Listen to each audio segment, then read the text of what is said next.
सबसे पहले तो मैं खुद बहुत बहुत दुखी हूँ, पूरा लद्दाख दुखी है कि इन माओं के बच्चे खो गए।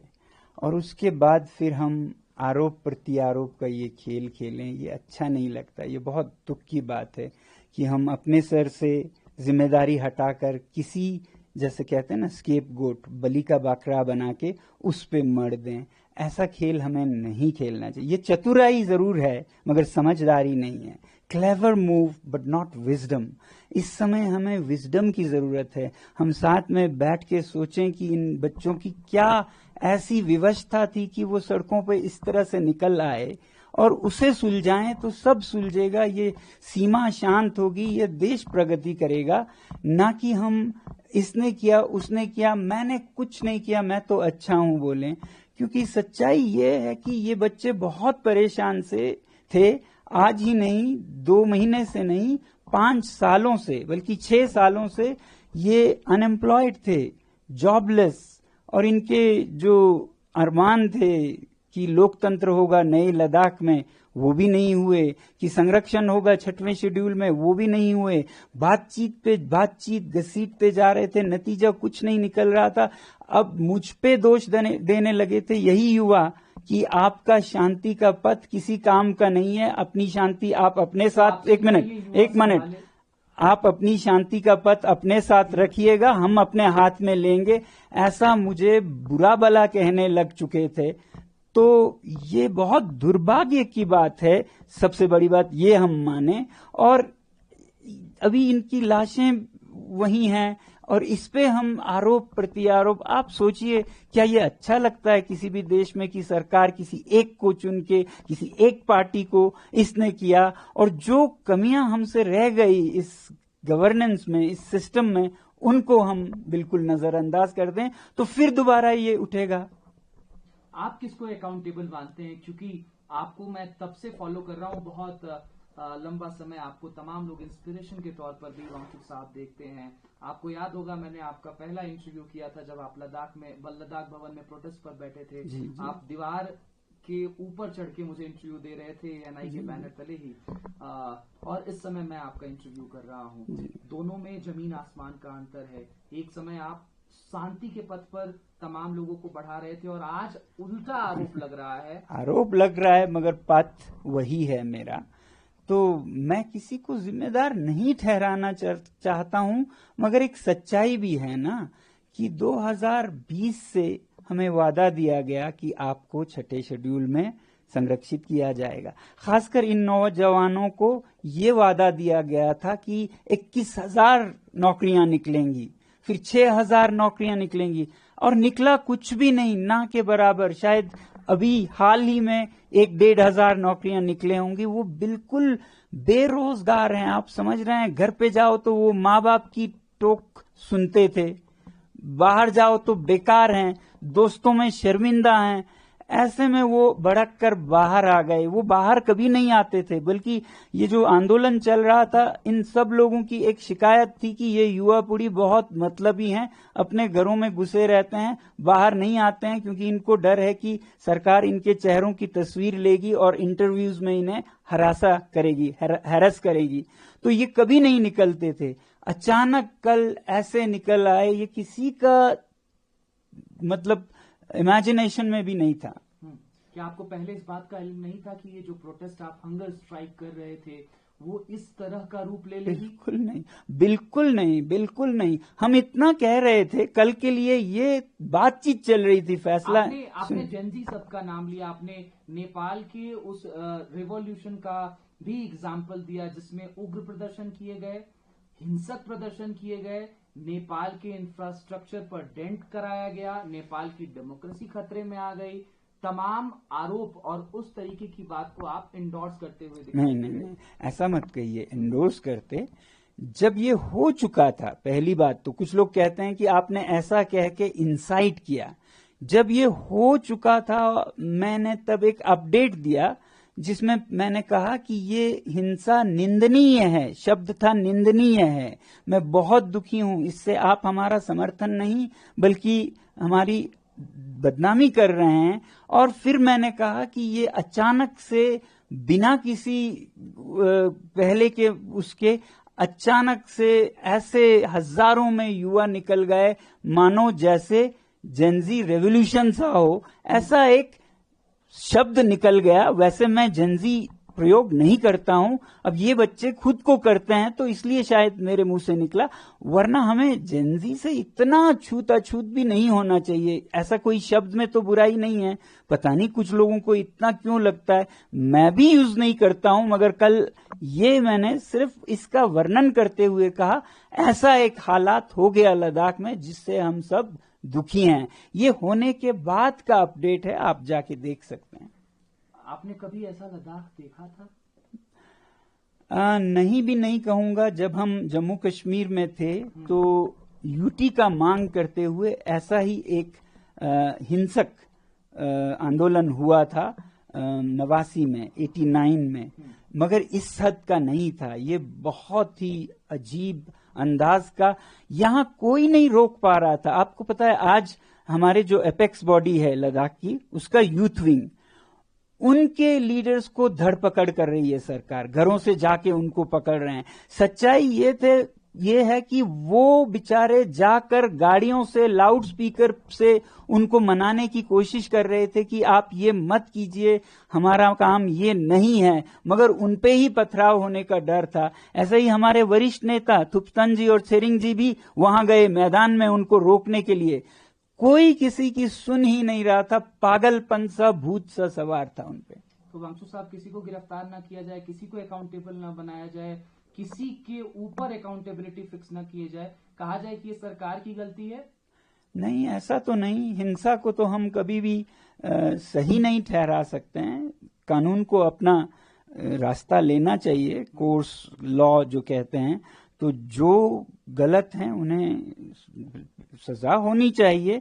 मगर साथ ही साथ मैं कहूंगा जो फोर्सेस हैं, सहानुभूति है उनके साथ भी कि पथराव हुआ, उन्हें भी लगा होगा, मगर उन्होंने जिस तरह से सर में लोगों के दिमाग निकाल दिए, छाती से गोली गई, फेफड़े फोड़ दिए, ये कैसी फौज है जो अपने ही नागरिकों को इस तरह से मारने के लिए। साधारणतः ऐसे रायट्स में आप पैरों पे गोलियां मारते हैं, और जब कभी बिल्कुल खतरा बढ़ जाए, आपकी जान पे आ जाए, तो शूटिंग ऑर्डर्स लेते हैं, तब करते हैं आप। जब आपकी जान पे आए तो आप शूट करेंगे। यहां तो किसी भी सैनिक दस्ते का, अर्धसैनिक दस्ते का कोई हताहत नहीं हुए, और इस तरफ से 4 और शायद 2-3 और जाएं, तो आप समझ सकते हैं कि इसमें गलत, आउट ऑफ प्रोपोर्शन फोर्स का यूज किया गया। इतना भारी, जैसे दुश्मन को आप जंग में मार रहे हैं, ऐसे अपने नागरिकों को मारना एक अच्छी सरकार की निशानी नहीं है। वांगचुक साहब, you are now saying that आपको एस्केप गोट की तरह इस्तेमाल किया जा रहा है। अब आपकी एनजीओ की सीबीआई प्रोब भी स्टार्ट कर दी गई है। एलिगेशंस हैं कि फॉरेन फंडिंग मिली जो कि माल प्रैक्टिसेस के थ्रू आई।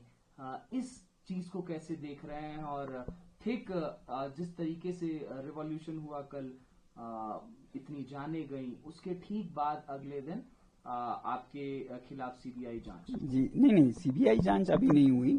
ठीक अगले दिन एक प्रेस रिलीज देती है गृह मंत्रालय, भारत जैसे महान बड़े देश का गृह मंत्रालय प्रेस रिलीज देता है, जिसमें वो कहते हैं सोनम वांगचुक, सोनम वांगचुक। 3-4 बार सोनम वांगचुक, एक छोटे से इंसान पर वो पूरा दोष मढ़ते हैं। तो ये एक कड़ी का हिस्सा है, ये भी कल का वाला भी एक कड़ी का हिस्सा है। ये कोई 1.5 महीना पहले शुरू हुआ, जबकि लद्दाख के जो चुनाव हैं वो 2 महीने में आने वाले थे। ये वही चुनाव है जिसमें लोग मांग कर रहे हैं कि पिछले चुनाव का वादा पूरा कीजिए अगले में जाने से पहले। पिछले चुनाव का वादा था कि आपको 6वें शेड्यूल में लाएंगे, तो अब लोग मांग कर रहे थे इसे पूरा किए बिना हम आपको नहीं जाने देंगे। उनमें से बड़ी आवाज मेरी थी, तो मुझ पर उन्होंने निशाना साधा, और 1.5 महीना पहले हमें बताया गया कि आप पर एक FIR है, वो भी देशद्रोह का है। उसके बाद हमारे विद्यालय की जमीन वापस ले जा रहे हैं, ऐसा नोटिस आया। उसके बाद सीबीआई की इंक्वायरी, ये 2 हफ्ते पहले की बात है, सीबीआई की, फिर इनकम टैक्स के, पता नहीं क्या क्या। तो सीबीआई के नोटिस में ये लिखा है कि 2022 से 24 में आपकी संस्था ने विदेशी मुद्रा ग्रहण किया, जबकि आपके पास अनुमति नहीं है, एफसीआरए नहीं है। हमने एफसीआरए नहीं लिया क्योंकि हमारा इरादा नहीं है विदेशों से हम भीख मांगे, ठीक है।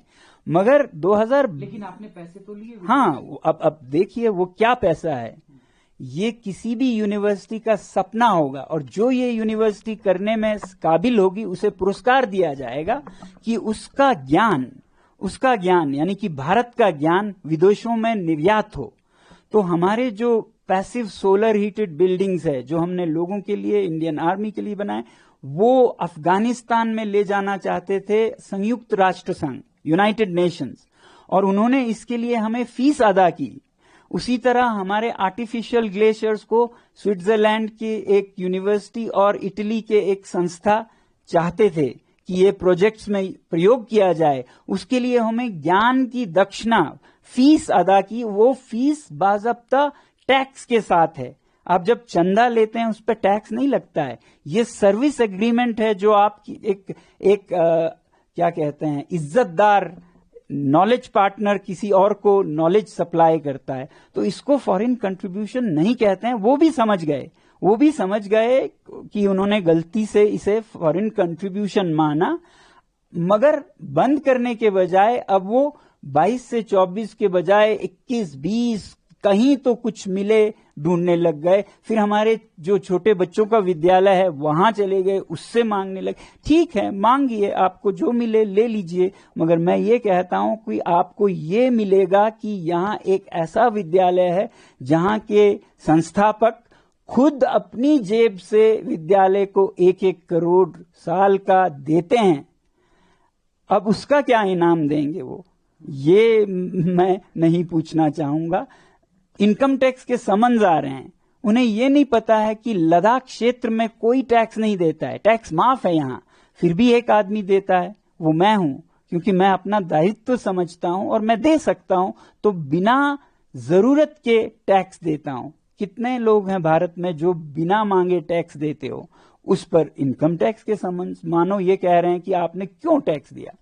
तो ये विच हंटिंग का एक, बदकिस्मती से कहना पड़ रहा है, एक कड़ी सा चला, जिसका आखिरी कड़ी था कल जब हिंसा के बाद पूरा का पूरा दोष सोनम वांगचुक पे डाला। मुझे वैसे भी ऐसे खबरें आती गई बहुत अच्छे सूत्रों से कि आपके खिलाफ पब्लिक सेफ्टी एक्ट का केस बनाया जा रहा है ताकि आपको 2 साल के लिए बिना जांच के, बिना बेल के जेल भेजा जा सके। तो आपको डर है कि अब आपकी गिरफ्तारी? बिल्कुल डर नहीं है, मैं बिल्कुल इंतजार कर रहा हूं। बल्कि मैं ये सोचता हूं कि न्योता देंगे पुलिस को कि आए आपको गिरफ्तार? बिल्कुल देंगे, क्यों नहीं देंगे। जब वो चाहें हमें गिरफ्तार कर सकता है। मैं सोचता हूं कि मेरे जेल में होना देश को ज्यादा जगाएगा मेरे बाहर होने से, क्योंकि देश नजारा देखेगा।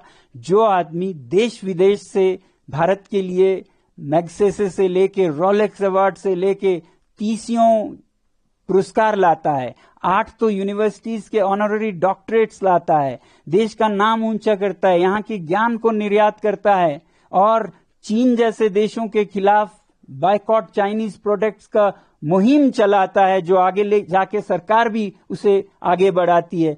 उसी आदमी को हम आज ऐसे दोषों में जेल डाल रहे हैं। ये नजारा जब वो देखेंगे तब वो समझेंगे कि आज देश कैसे चल रहा है।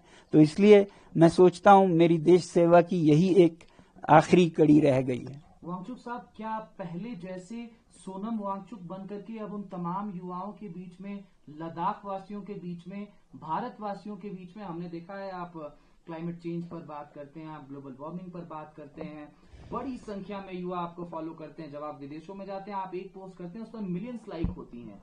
तो you are an youth inspiration sir. लेकिन क्या आपको लगता है कि अब वो क्रेडिबिलिटी उस सोनम वांगचुक की रह जाएगी क्योंकि 4 जाने आपकी वजह से गई? नहीं, मेरी वजह से गई ये कहना गलत होगा। उनकी कोशिश है कि देश को ऐसे दर्शाएं और वो इसमें छुप जाएं। ये कोशिश है। देश के लोग इतने बेवकूफ नहीं हैं। आप समझ सकते हैं कि देश के लोग इतने नहीं हैं कि जो उनको खिलाया जाए वो पी जाएं, खा जाएं। देश जरूर समझेगा कि सच्चाई क्या है।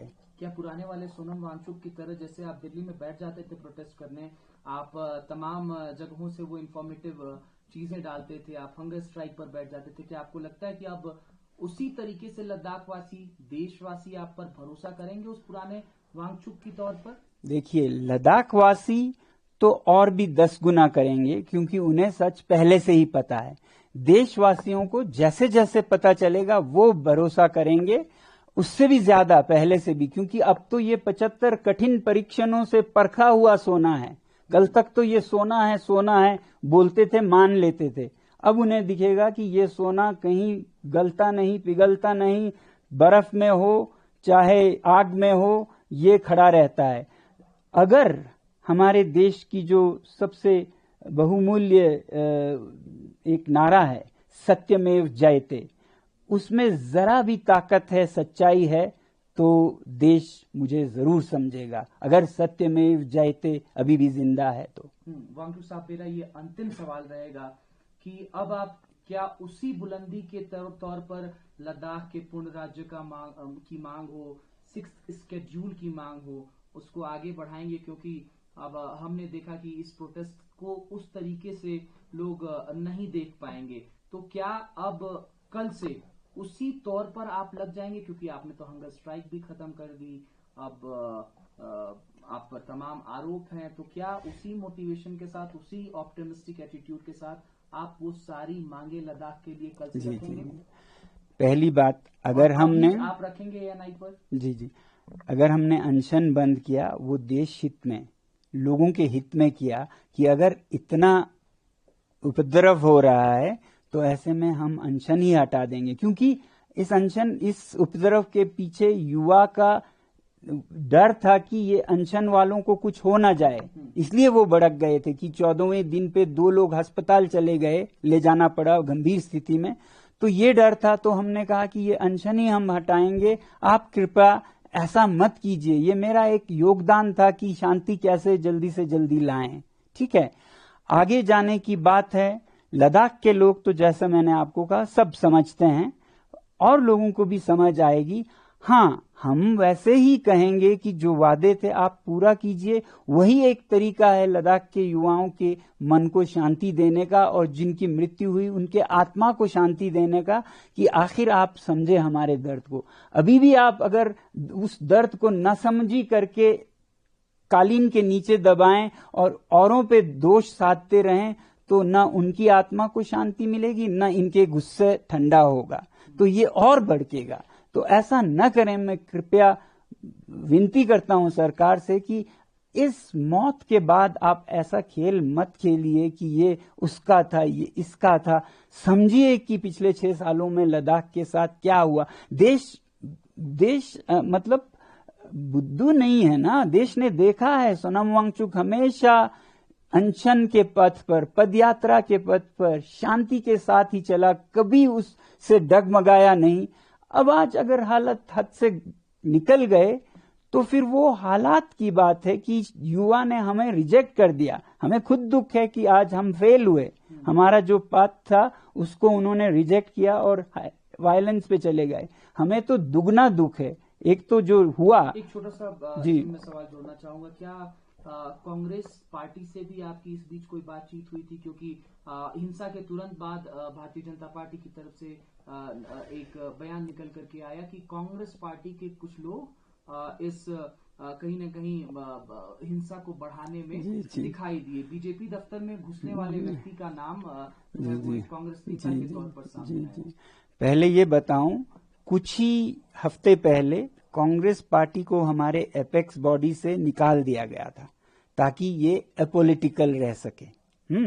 तो आप समझ सकते हैं कि कांग्रेस से कोई लेना देना नहीं है इस आंदोलन का। उन्हें तो आंदोलन से हटने को कहा जब तक इलेक्शंस खत्म ना हो, वरना उनकी भी जगह है उसमें। अब दूसरी बात, जिस तरह से इस उपद्रव के होने के बाद ही बीजेपी ये इल्जाम लगा रही थी, एक फोटो दिखाकर जो संवाददाता उनके बता रहे थे कि देखिए ये सेपक हैं, ये काउंसलर हैं नॉर्दर्न या अपर ले के वार्ड के। अब आपको कैसा लगेगा अगर मैं ये बताऊं कि वो तस्वीर जो वो दिखा रहे थे वो गलत था? वो किसी और के तस्वीर को लेके जल्दीबाजी में उसे कांग्रेस का काउंसिलर लेके सबको, देश को दुखा रहे थे, और सच में ये कोई और था, उनके कोई दूर के रिश्तेदार थे। और उनको और उनके इस परिवार को आज पुलिस हिरासत कर रही है, हैरेस कर रही है, मारपीट कर रहे हैं। ये इस तरह से ये नहीं थमेगा और भड़केगा। युवाओं को आप धरपकड़ करें इतने हंगामे के बाद, ऐसे बेचारे कांग्रेस के काउंसिलर के नाम पे आप किसी और को सता रहे हैं। वो कोई और था जो मास्क में था, दिखता वो वैसा ही था, तो उन्होंने जल्दीबाजी में ढूंढा कौन कांग्रेस मिलता है जिसपे हम ये दोष मढ़ सकें। मैं तो था ही आधा लेने के लिए, उन्हें वो मिले। अब वो क्या माफी मांगेंगे देश से? क्या वो माफी मांगेंगे देश से अगर वो सच में एक सच्चे प्रवक्ता हैं बीजेपी के? मैं ये उनसे पूछना चाहूंगा। आप चाहते हैं कि वो माफी मांगे? अगर उन्होंने गलती की, किसी दूसरे को उन्होंने कांग्रेस का बताकर बदनाम करना चाहा, तो उन्हें मांगनी चाहिए। बहुत शुक्रिया वांगचुक साहब। हम इस दुख की घड़ी में पूरे लद्दाख वासियों के साथ खड़े हैं। हम आशा करते हैं कि लद्दाख उसी तरीके से सफेद दिखाई देगा जैसे पहले दिखाई देता था, शांति के स्वरूप में। बहुत शुक्रिया ENI के साथ जुड़ने के लिए। बहुत बहुत धन्यवाद आपका भी हमारे संदेश को देश तक पहुंचाने के लिए। जय हिंद।